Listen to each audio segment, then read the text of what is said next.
What's up? Food Chart Fridays Live has returned. Here we are. For the record, this is not a bathroom. Somebody asked me about the sink the other day. This is not a bathroom. I just like to be clean. So, welcome to Food Chart Fridays Live, where we share real evidence-based research of what's going on the ground with clients every week in their food charts and their quest to be well. I am not a nutritionist. I like to share my experience from what works and my own personal diet, as well as what I've done with clients for the past 15 plus years. We teach a 1-2-3 balanced approach to fitness, 1 day a week to plan and execute your nutrition. It's number one for a reason. It's why we do what we do here on Fridays. 2 days a week of strength training as a minimum to get results, and 3 days a week of cardio as a minimum to get results. When you put those three together, you get fantastic results.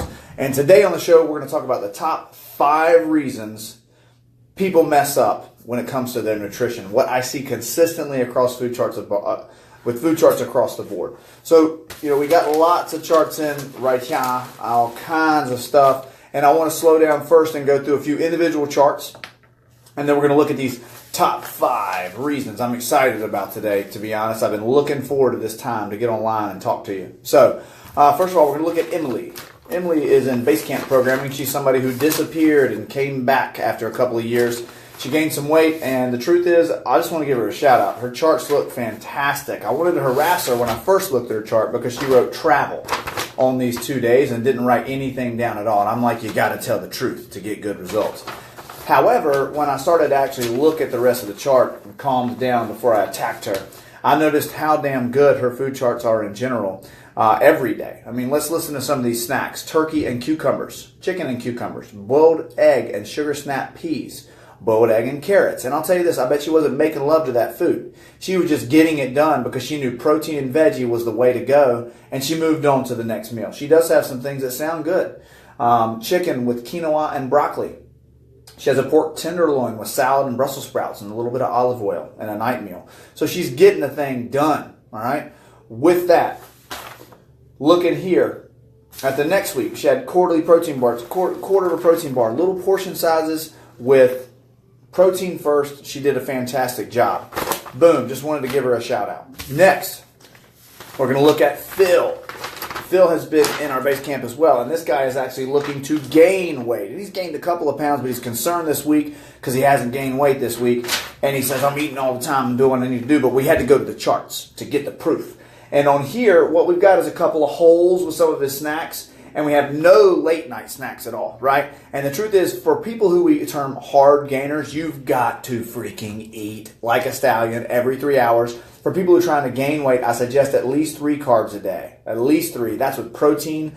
We say breakfast, lunch, and dinner with small snacks in between. So you're getting protein at all 6 of those. I need to have carbohydrates at least 3. And we're talking about, those quality, complex carbohydrates, baked potato, sweet potato, rice, oatmeal, grains, right? And from there, lots of green vegetables. You want all of the food groups. But he's missing down here. He's got cottage cheese, but he's not pairing anything with it.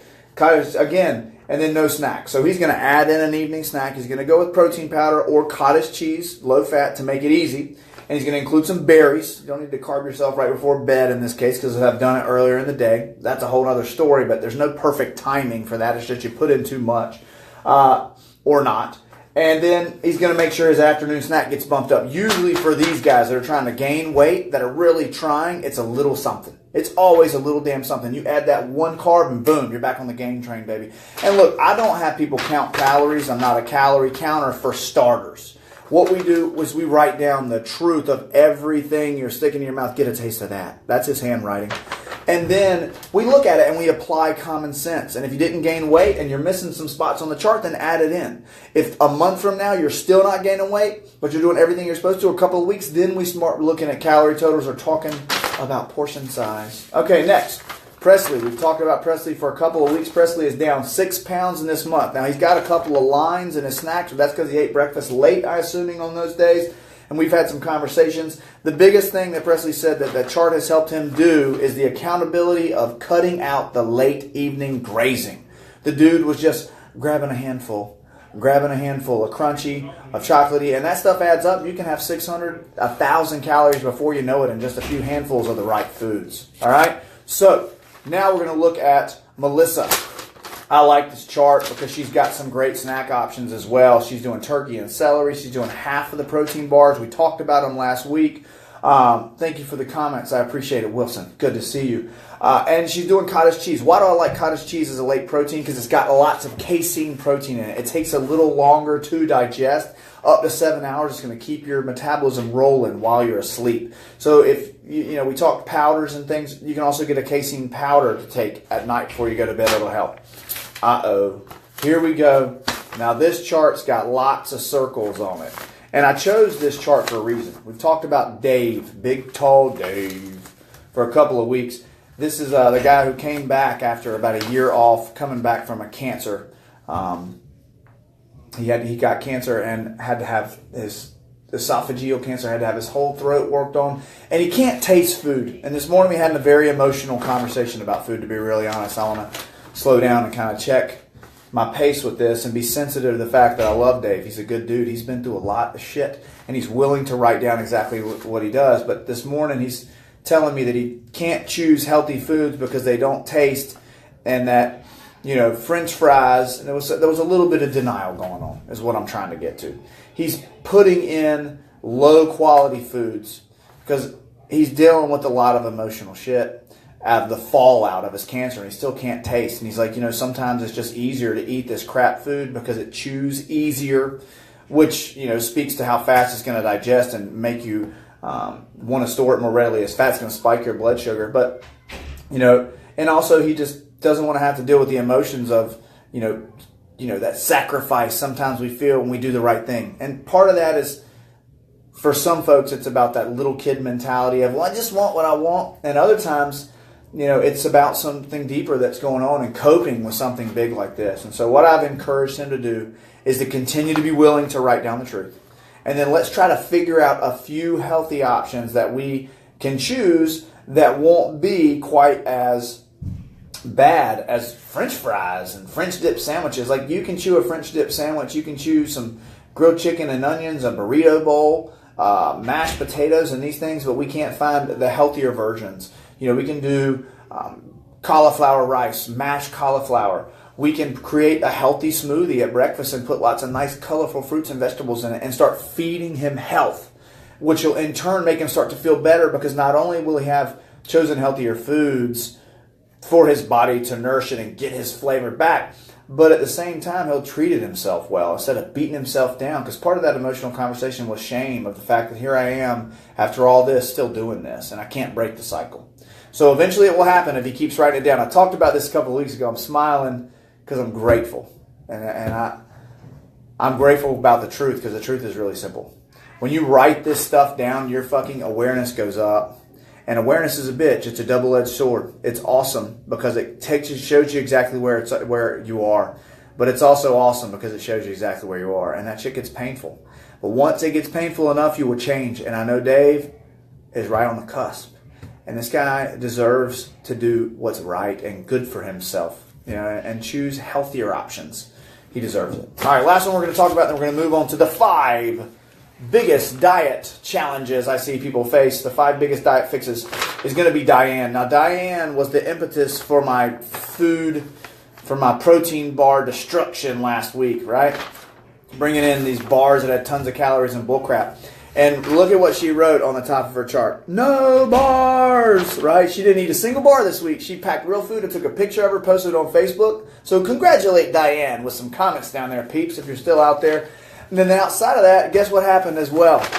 Boom! She lost 2 pounds this week from not getting that nasty freaking stabilizer BS. And she pointed out to me, you know what? People have bar addictions because there's sugar and they taste like candy and there's crap in the bars too. I've even heard, and it's not my thing, but other people go, man, if I've got those protein bars, I can't do them. I'll eat like 3 or 4 of them. So, if you got a protein bar problem, get them out of your life.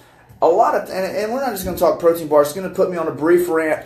I hear people all the time say, well, we got them in the shelf at home. We got cookies up. We got to get through the stuff we got at the house, and then I'll start. You know what you can do? You can throw that shit away. It is bad for you. Throw it away or give it away, okay? And then move on. Let's get to these healthy, nutritious choices. Let's list some snacks. She did chicken and spinach a lot.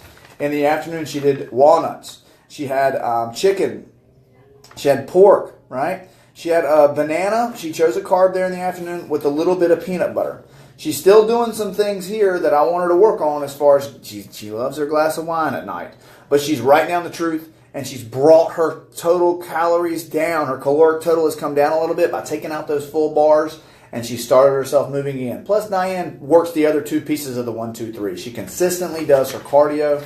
She consistently does her strength training, and that's why she's getting results. Bam! So, here we go. We have got our 5 biggest mistakes I consistently see on food charts. Now, there's one at the end that I'm going to throw in there that's a bonus because it really is the root of all these others. But we're going to start off. Number one thing that I see consistently on food charts, and let me break it down. I give everybody a very similar speech. I try to deliver the information because it's all basic information consistently to each person. And then from there, I tell them, look, I don't expect you to fix everything all at once. What I expect you to do is write down the truth and bring it in. And when they follow that first direction and they write down the truth and bring it in, we've got here, my mother has sent me a comment. I love you, Mother. So we got here, number one, they do not eat protein at every meal. That is the first rule that I give folks, is make the building block of your diet protein. 60 grams a day is the minimum requirement for protein for women in a day. 90 grams a day is the minimum requirement for protein a day for men. You must get the minimum, which means about 10 grams per meal for women, 15 grams a meal per men.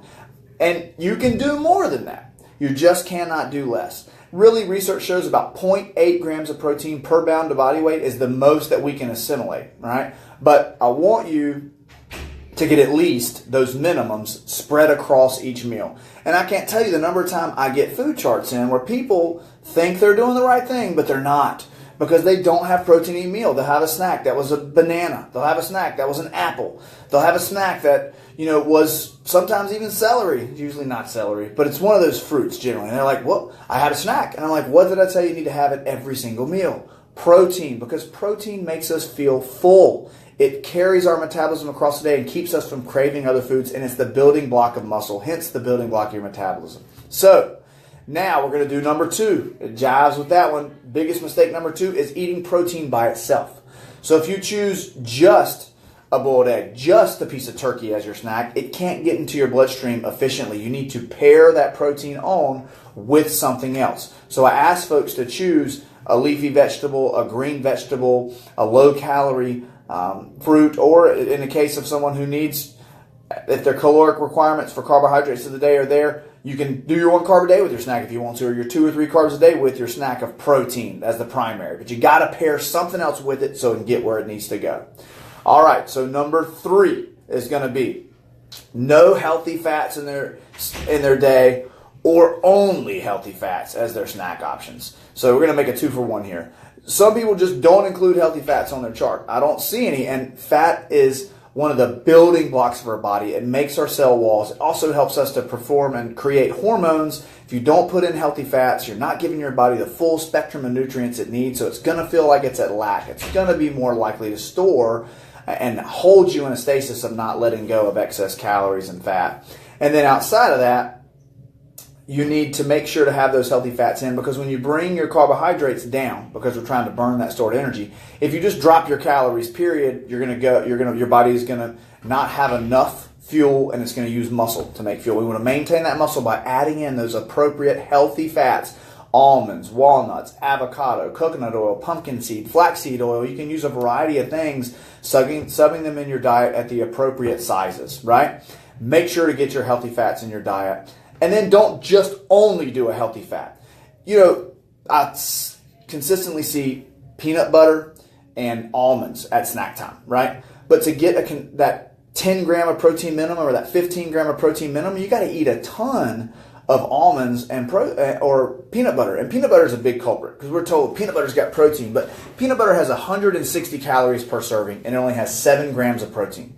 There are 4 calories per gram. So that's 28 calories coming from the protein that's in peanut butter. And then the rest of the 120 plus calories comes from, guess what? Not protein. And so it's just empty calories, shitloads of it in the peanut butter. Now, yeah, you could argue healthy fat, but Is that 7 grams meeting the minimum? No, so that means you got to eat even more. So it's just too many damn calories, not enough bang for your buck. You can do a tablespoon of peanut butter and then maybe some egg white or a little tiny piece of chicken on the side and then a green vegetable, baby. Put some celery in there with it because it's crunchy and tastes good. And now you've got the pairing that you need. You got a vegetable, you got a protein, and a healthy fat. What a power snack. Make it a small portion though. I prefer it be some almonds, the celery, and maybe a boiled egg. Boom. Number 4. This is a big one. Portion size. I get lots of food charts that are 100% correct, but people are still gaining weight. 9 times out of 10, it's because your portion size is off. This is an old tip my mama told me. Years ago, there was a research study at the University of Ohio where they filmed people eating for 6 weeks. They taught them a diet. They taught them portion control. They had to measure their food out. And for 6 weeks, they filmed these people eating. And for the first 3 weeks, everybody lost weight. And then around week 4, 5, and 6, people started gaining weight. And they come in there like, I just don't know what's going on. I'm doing everything you're supposed to do, still eating the right foods. And they're like, well, let's go to the tape. And when they went to the tapes and the footage of these people making their meals, they stopped measuring the food and their portion size was off and they're eating too much. So know your portion sizes. We say the portion size of meat for women is the palm of your hand or a deck of cards. For men, it's 2 of them. And at snack times, I say 1, and for women, a half. We say that a portion size of vegetables is your fist. For men, that's 2. Carbohydrates is 1 palm. And mashed potatoes will get sticky and they'll pile up, so it'll be what fits in there. And baked potatoes are huge. Cut the bitch in half, right? And portion size for healthy fat, about the size of your thumb for women. 2 thumbs if you're a man. 10 almonds or 20. Boom. Got your portion sizes down. All right, last one.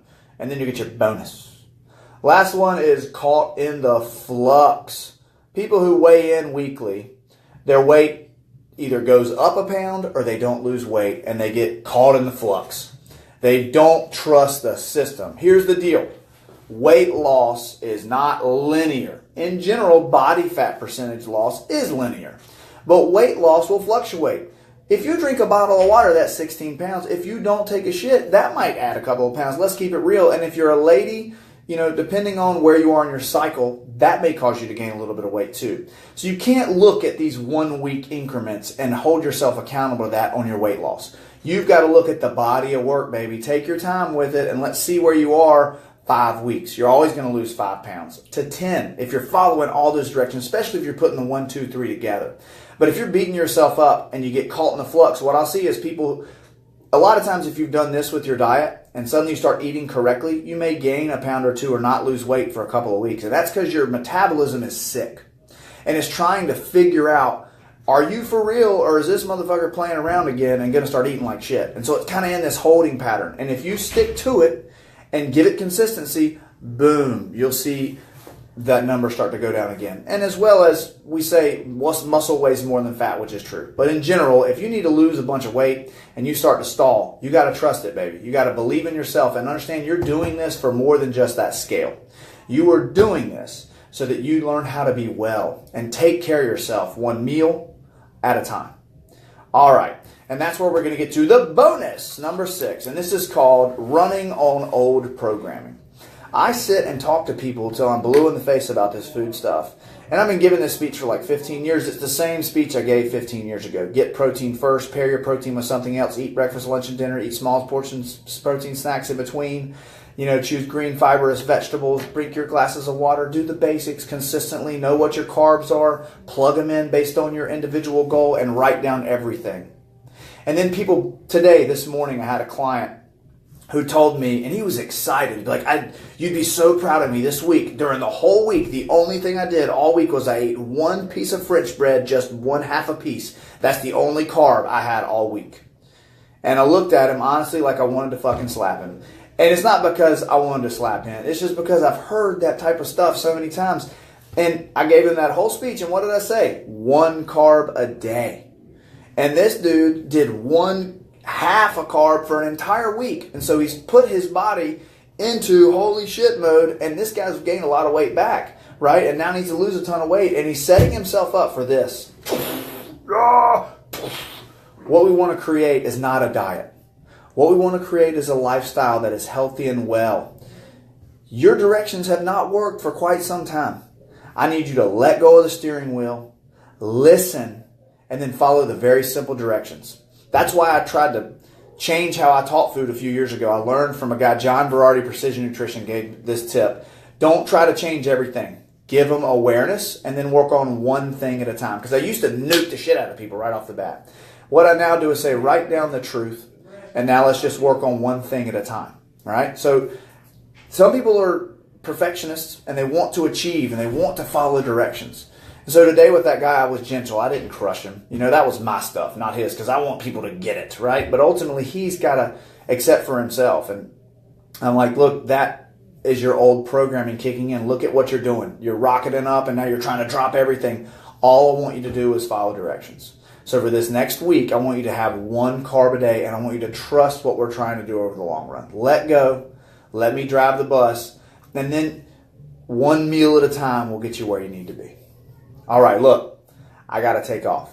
That was your 5 biggest tips with 1 bonus tip.